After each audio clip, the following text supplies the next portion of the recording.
మాజీ మంత్రి పేర్ని నాని వ్యాఖ్యలను రాష్ట్ర గౌడ్ కార్పొరేషన్ చైర్మన్ వీరంకి వెంకట గురుమూర్తి తీవ్రంగా ఖండించారు. విజయ డైరీ గురించి మాట్లాడే అర్హత వైసీపీ నేత పేర్ని నానికి లేదని మండిపడ్డారు. గత ప్రభుత్వ హయాంలో రాష్ట్రంలోని పాల డైరీలను నిర్వీర్యం చేశారని ఆరోపించారు. హెరిటేజ్ సంస్థలపై ఆరోపణలు చేయడం సిగ్గుచేటని ఆగ్రహం వ్యక్తం చేశారు.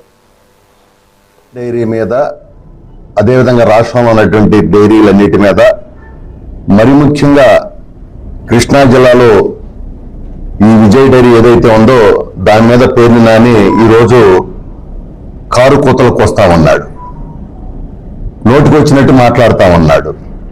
నీకేంట సంబంధం? నువ్వెవడు? నీకున్న సంబంధం ఏంటి? ఎవరికి పదవి ఇవ్వాలి ఏంటి అనేది ఆ పార్టీ కొన్ని నియమ నిబంధనలు ఎక్కడైనా పెట్టుకుంటారు. చలసాని ఆంజనేయులు గారు, మండలి జానకిరామయ్య గారు బ్రహ్మాండంగా చేశారన్నారు. రేపు వచ్చేవాళ్ళు కూడా బ్రహ్మాండంగానే చేస్తారు. పదవి ఇవ్వటం అనేది అధినేత ఇష్టం. కొన్ని నియమ నిబంధనలు ఉంటాయి, దానికి లోబడి పనిచేస్తారు.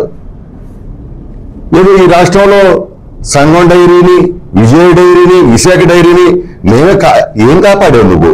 ఏంటి తొక్క కాపాడింది? పక్క రాష్ట్రంలో ఉన్నటువంటి అమూల్ తీసుకొచ్చి ఈ రాష్ట్రంలో డైరీకి సంబంధించినటువంటి డైరీ డెవలప్మెంట్ కార్పొరేషన్ సంబంధించినటువంటి ఆస్తులన్నిటిని కూడా వాళ్ళ దారాదత్తం చేసిన మాట వాస్తవం కాదా? 1,00,000 లీటర్లు పాలు ఇస్తున్నటువంటి ఒంగోలు డైరీని సర్వనాశనం చేసింది మీరు కాదా? ఇవాళ 700 కోట్ల ఆస్తుల్ని నాశనం చేసింది మీరు కాదా? మీరు చేసింది ఏంటి డైరీలకి నేను అడుగుతా ఉన్నా.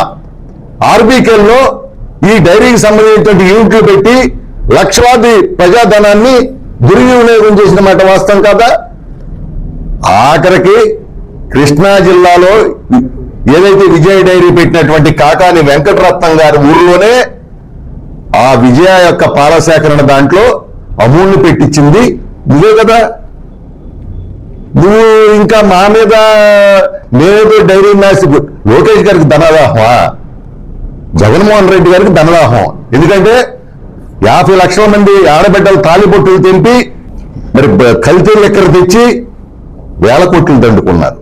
విజయ్ డైరీ మీద అదేవిధంగా రాష్ట్రంలో ఉన్నటువంటి డైరీలన్నిటి మీద